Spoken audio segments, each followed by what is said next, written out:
all of this is so that the student at school can learn, because we know that when students are stressed or in chaos, they aren't in the right part of the brain to even learn.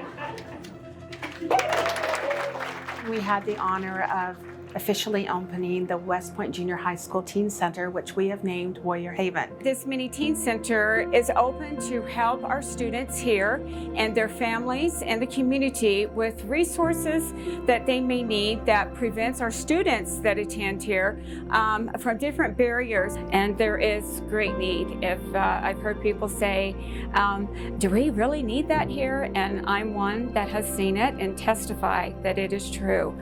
There's families that are struggling out there. Unfortunately, in our community, as all communities, there are those that are not as fortunate as others. We want to make sure that our students, as well as their family members, have the food and items that they need to have a healthy and an experience in school, that they don't have to worry about those things at home. And if you think as an adult, when you're hungry, sometimes we're a bit grouchy.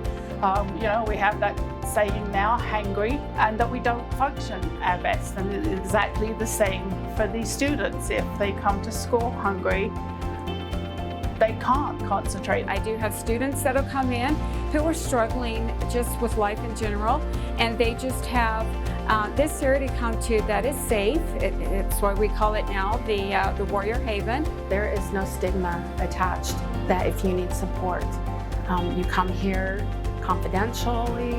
We're going to take care of you, provide you with as many resources and supplies of things that you need. And if we don't have them, we'll make sure that you get them somehow.